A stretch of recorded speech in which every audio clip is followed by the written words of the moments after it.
అందరికీ నమస్కారాలు.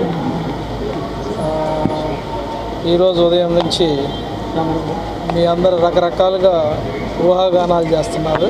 లడ్డూలు పాలసీ గురించి, లడ్డు డిస్ట్రిబ్యూషన్ గురించి.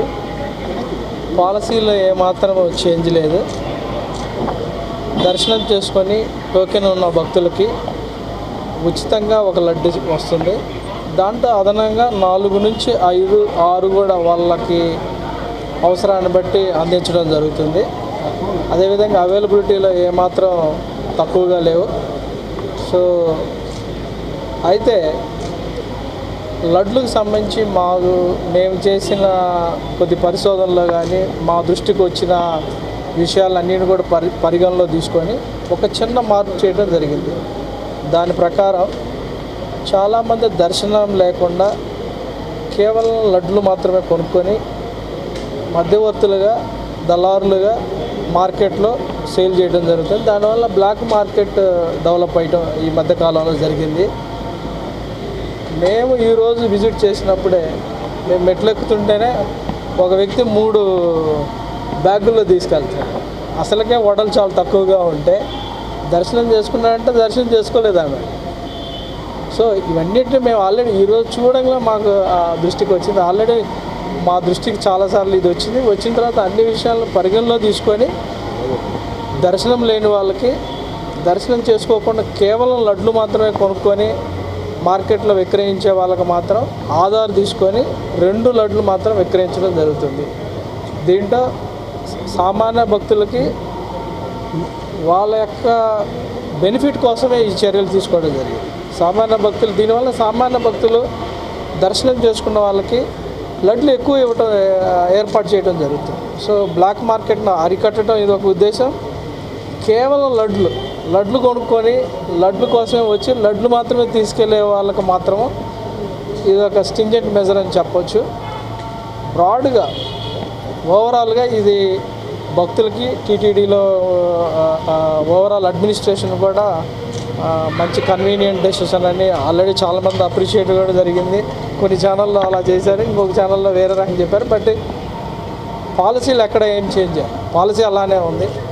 కేవలం దర్శనం లేని వాళ్ళు మాత్రమే ఒక ఆధార్ను తీసుకొని 2 లడ్లు ఇవ్వడం జరుగుతుంది. ఇది ఒక్కటే చేంజ్. మీరు అందరూ సహకరించాలి. ఫ్యాక్ట్లు మాత్రం, నిజాలు మాత్రమే మీరు కొంచెం ప్రచారం చేస్తే అందరికి కూడా ఉపయోగకరంగా ఉంటుందని ఆశిస్తున్నాము. అందరికీ నమస్కారం. సరే, సామాన్య భక్తులు దర్శనం చేసుకున్నట్టు ఉచిత దర్శనం టోకన్ ఉచితంగా ఇస్తారు. ఆ తర్వాత ఎన్ని లడ్లు అడిగినా ఆ భక్తుడికి ఇచ్చే అవకాశం, ఆ భక్తుడికి 4, 5 మాకు అవైలబిలిటీ బట్టి 4 అయితే తగ్గట్లా. మాకు అవైలబిలిటీ ఉంటే దానికి 6 కూడా ఇస్తడం జరుగుతుంది. మా అవైలబిలిటీ కూడా చూసుకుంటాక ఒకరోజు భక్తులు 6 లక్షలు, సపోజ్ 1,00,000 మంది వచ్చారు, అప్పుడు కొంచెం తగ్గుద్ది. సపోజ్ భక్తులు ఈరోజు 75,000 మంది ఉన్నారనుకో, వాళ్ళకి సప్లై ఉంది కాబట్టి వాళ్ళకి అనుగుణంగా వాళ్ళు అడిగినన్ని ఇస్తున్నాం. ఇప్పుడు అల్టిమేట్గా ఏంది, demand and supply, availability. So ఇప్పటివరకు అయితే చాలామందికి 4 అడిగిన వాళ్ళకి 4 ఇచ్చాం. మెజారిటీ పీపుల్ మేము చేసిన డేటాలో మెజారిటీ పీపుల్ 4 చాలా అంటున్నారు. వాళ్ళు ఒక లడ్డు ఆల్రెడీ ఫ్రీగా వస్తుంది అంటే టోటల్గా 5 లడ్లు వచ్చినట్టు. సో ఆల్రెడీ 5 లడ్లు 5 మంది వచ్చారనుకోండి, 5 5 25 లడ్లు వస్తున్నాయి కదా. దీంట్లో మీరేమి డౌట్ పడాల్సిన లేదు. అంతకంటే ఎక్కువ కూడా యాక్చువల్గా మెజారిటీ పీపుల్ కొనుక్కోరు. అంటే ఇప్పుడు గతంలో ఇది బ్లాక్ మార్కెట్ ఎక్కువ ఉందని చెప్పి 36 రూపాయలు పడే లడ్డుని 50 రూపాయలు, ఇప్పుడు బ్లాక్ మార్కెట్ పెరగద్దంట. బ్లాక్ మార్కెట్ ఇప్పుడు పెరగడానికి ఎందుకంటే దర్శనం లేకుండా వచ్చే వ్యక్తి మాకు తెలిసిపోద్ది కదా, టికెట్ లేకుండా వస్తున్నాడు. అతనికి ఆధార్ చూపించమని అంటున్నాం. మేము ఆధార్ ఎంట్రీ చేసుకొని రెంట్ ఇస్తున్నాం. దీని మీద రానున్న రోజుల్లో రేషన్ తీసుకుంటాం. ఏం లేదు, ఆ రేషన్ ఏం లేదు. మీరు ఓవరాల్గా దాంట్లో రేషన్ ఏం లేదు. దర్శనం లేకుండా కేవలం లడ్డు కొనుక్కోవాలి వచ్చేవారికి మాత్రం ఇది ఖచ్చితంగా వాళ్ళ క్రెడెన్షియల్స్ రికార్డ్ చేస్తున్నాము. వాళ్ళు ఏ పర్పస్ కోసం కొంటున్నారు, బ్లాక్ మార్కెట్లో కొంటున్నారని మా దృష్టిలోకి వచ్చినాయి. మా కంప్లైంట్ చాలా వచ్చాయి. మా పరిశోధనలో కూడా అది నిజమని తేలింది. దానివల్ల మేము ఇది తీసుకున్నాం.